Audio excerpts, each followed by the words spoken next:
Today we celebrate the life, career and legacy of one of the best big men in Italian exploitation cinema, Romano Puppo. So Romano Puppo was born on the 25th of March in 1933 in the town of Trieste in Italy. So Trieste, Italy is famous for coffee, an annual regatta, its stunning Adriatic port location and the world famous Miramar Castle. So baby Romano started out small but soon possessed a tall athletic build that would make him well suited to action roles in particular. He modestly began his film career in 1961 with a long-forgotten art house film called Senolita, aka When the Flesh Succeeds. But he naturally gravitated towards genre cinema in Italy, as so many actors of his vintage did, especially spaghetti westerns, poliziotteschi or Italian crime films, action and war movies, and of course post-apocalyptic cinema. Romano Puppo usually played henchmen, villains, tough guys, or even the strong silent type. But he wasn't just an on-screen actor, far from. Romano was also highly adept at stunt work as well, being highly respected in this role in the Italian film industry. He was a frequent stand-in for actor Lee Van Cleef because they shared a similar build and stature. Both quite tall, both quite muscular, quite bulky. And most notably, he stood in for Lee Van Cleef in the Sabata trilogy, directed by Gianfranco Parolini.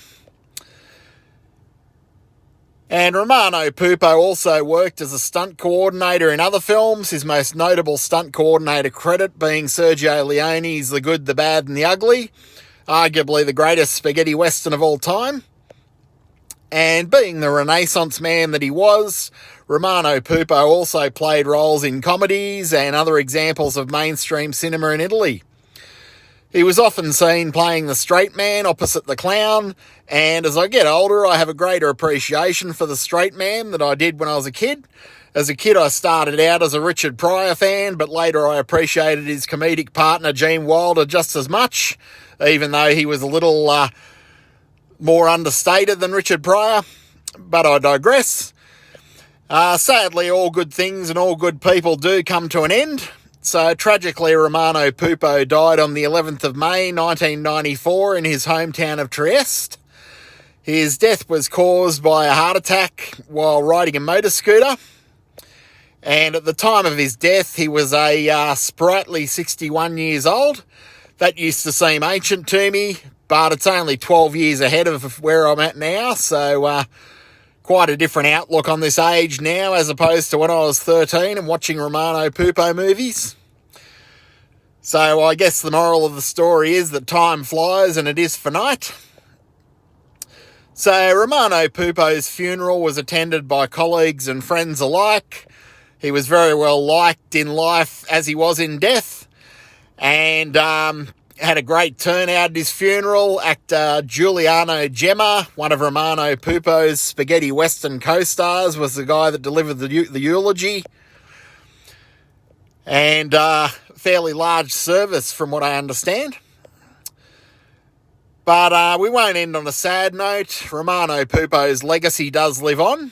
Romano Puppo did appear in some 100 or more films, which is quite an achievement. And these are just some of the highlights. So we had The Good, the Bad and the Ugly, of course, from Sergio Leone. We had Boot Hill, another spaghetti western. We had Street Law. We had The Big Racket. There was Robo War.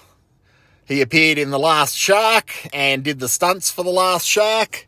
And he also appeared in Escape from the Bronx, directed by Enzo Castellari as well. And he played a fairly substantial role in Sergio Martino's After the Fall of New York.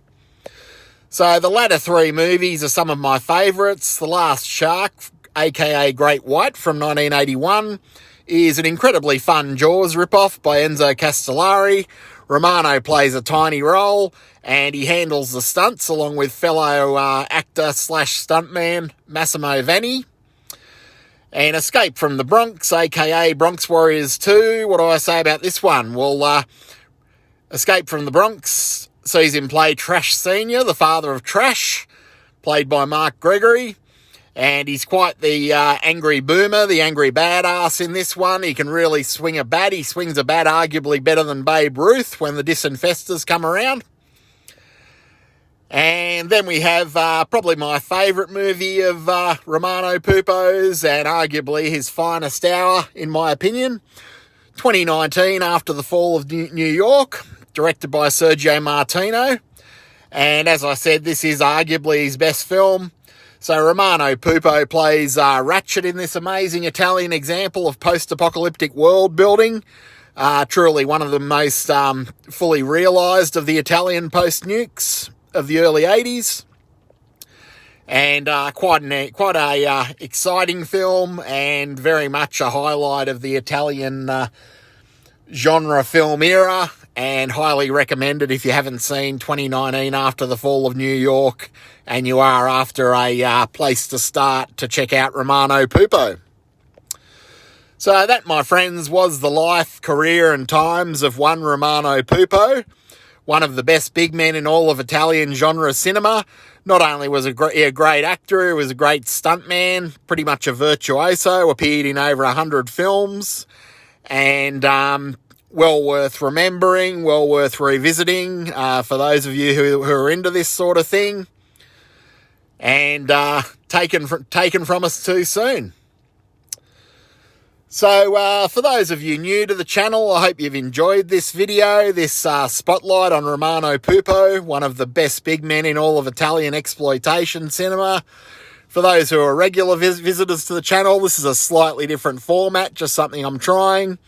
If you are enjoying this new format, please like, share and subscribe, just so that I know, and comment.